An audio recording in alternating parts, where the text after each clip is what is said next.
앞쪽 그리고 정면 뒤쪽을 봐주시죠. 안녕하세요. 스마트폰을 떨어뜨렸을 뿐인데에서 우준영 역할을 맡은 임시완입니다. 반갑습니다. 반갑습니다. 소재도 리얼한데 진짜 배우 캐스팅 찰떡이다. 예. 어떻게 이 배우분들이 이렇게 한 자리에 모일 수 있었는지 임시완 씨부터 어떤 점에 이끌려서 이 작품을 선택하셨나요?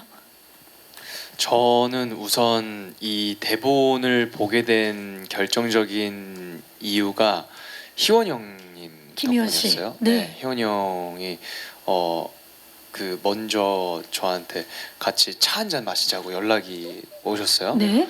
그래서 네 좋아요 하고 그날 차를 마시러 나가서 차 마시고 이런저런 얘기를 나누시는데 그냥 일상적인 얘기를 했었어요. 하고 그래서 계속 몇 시간 동안 일상적인 얘기를 하시길래 진짜 일상적인 얘기를 하시나 보다 하고 저도 그렇게 하다가 집으로 저를 태워주셨어요. 네. 그러다가 이제 내리기 직전에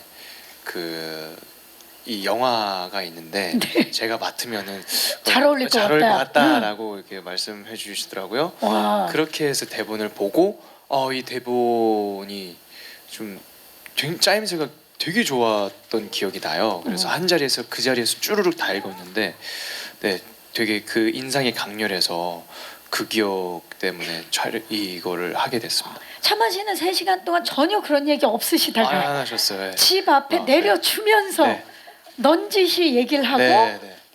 시나리오를 봤는데 너무 그 흡입력이 있어서 끌렸다라는 얘기인 네, 거죠. 맞아요. 네, 네, 네. 오, 어마어마합니다. 자, 임시완 씨 비상선언에서도 사실 서늘한 눈빛 연기로 비행기 안을 정말 혼비백산으로 만들었는데 이번에는 스마트폰을 들고 있어요. 준영 어떤 인물이에요?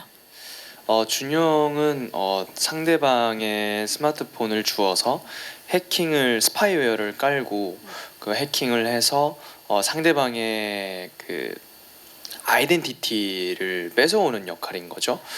근데 그런 것들에 대해서 어떠한 단순하게 편협하게 금전적인 목적이 있는 게 아니라 그런 것들이 본인의 어떤 취미 생활을 충족시켜주는 그런 행위라고 생각을 해서 그런 것들을 한두 차례에 걸쳐서 끝나는 게 아니라 여러 차례를 거치면서 컬렉팅을 하는 그런 인물이거든요. 그래서 어떤 되게 악해 보이는 눈빛이라기보다는 저는 그냥 흥미로운 일을 하고 있다라는 생각으로 접근을 했었어요. 접근 자체를 네. 실제로 컴퓨터 관련 학과를 나왔죠? 기계공학부, 기계공학부. 컴퓨터랑은 좀 다르긴 예, 한데 하지만 또 이제 기계를 예. 기계를 잘 다루는 굉장히 이제 들고 있는 모습이 자연스러운데 네. 사실 이전에 타인은 지옥이다 비상선언에서도 파격적인 연기 변신을 선보여줬는데 네. 이번에는 더 현실에 있을 것 같은 캐릭터라 네. 예, 이게 표현하는 데 있어서는 쉽지 않았을 것 같아요. 어떠셨나요? 어떤 점에 중점을 두고 연기하셨나요? 제가 이 준영이를 역할을 하면서 중점을 뒀던 부분은 이 극 전체의 흐름에 있어서 절대적으로 진지한 감정을 배제하고 장난스러운 마음으로만 접근해야 되겠다라는 생각으로 좀 그 일관되게 그런 톤 앤 매너를 잡으려고 노력을 했었어요. 그게 막 열심히 서늘한 감정을 가지고 상대방을 해하는 것보다 뭔가 내가 장난을 치는 것, 상대방의 마음을 다 알고 상대방의 정보를 모든 걸 다 캐치를 한 다음에 그 위에서 상대방 머리 꼭대기에서 노는 것처럼 장난을 치듯이 그런 톤 앤 매너를 가져가면 그것이 더 상대방으로 하여금 좀 그 섬뜩함을 줄 수 있겠다라는 생각 때문에 그러니까 진지한 감정은 철저하게 배제를 배제한다. 하려고 했었어요.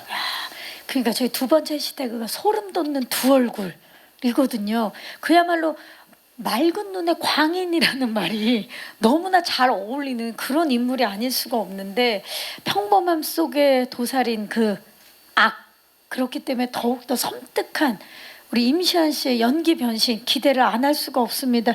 이번 작품뿐만 아니라 여러 작품에서 빌런 연기를 너무 잘 해주셔서 그 맑은 눈의 광인이라는 별명이 생겼잖아요. 아까 천우희 씨도 잠깐 언급을 해주셨는데 그 별명에 대해서 본인의 생각은 어떤지가 궁금하고 또 초반에는 이번 영화에서 그 대사보다는 표정으로 연기를 많이 하셔야 되는 부분이 있기도 했는데 특별히 연기하시면서 좀 어려움은 없으셨는지 궁금합니다. 네, 고맙습니다.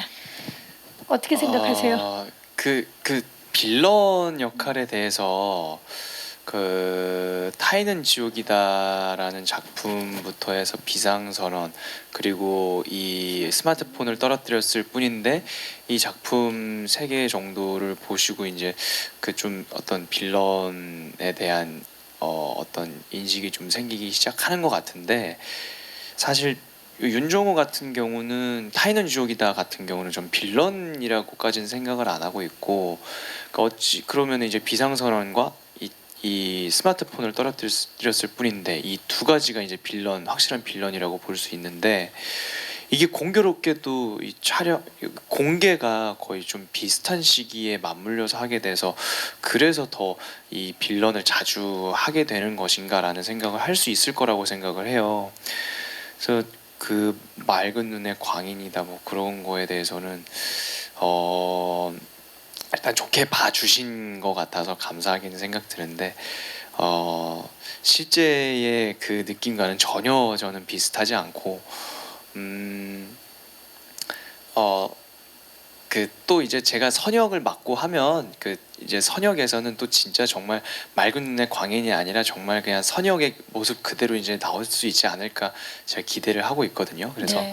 앞으로 선역할 때도 기대를 좀 많이 해주셨으면 좋겠고 그리고 그 처음에 표정으로만? 예. 대사 없이 표정으로만 하게 된 것도 감독님이랑 제가 그 말씀 나눠서 제가 아이디어를 좀 냈던 건데 우준영 같은 경우가 조금 되게 치밀한 성격이라서 원래 대본에는 설정에는 우준영이 직접 그 통화를 하는 걸로 돼 있었잖아요. 그랬었는데 그 아무래도 이런 본인의 신분, 본인의 정보를 노출하는 걸 최소화하지 않을까라는 생각 때문에 제가 아니 요즘에는 그래도 AI가 기술이 발달이 많이 됐기 때문에 음성 정도는 충분히 만들어낼 수 있을 것 같다라는 생각이 들어서 그것 역시도 가짜로 만들어내서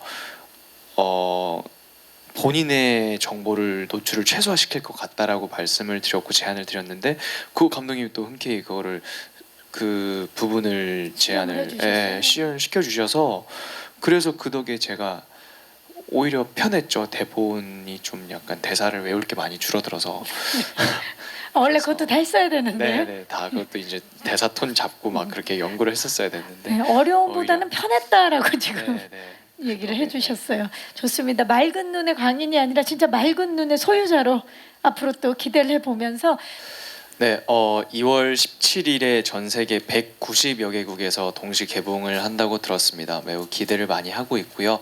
이게 스마트폰이라는 것 자체가 뭐 어느 나라 특정 지어서 어느 나라에만 쓰는 것이 아니라 전 세계에 통틀어서 1인당 한 대씩 보급이 돼 있는 게 현실이잖아요. 그렇기 때문에 이 스마트폰에 대한 의존도가 매우 높은 요즘이라고 생각이 들기 때문에 그것에 대한 공감대가 형성이 많이 될 수 있을 거라는 기대도 갖고요.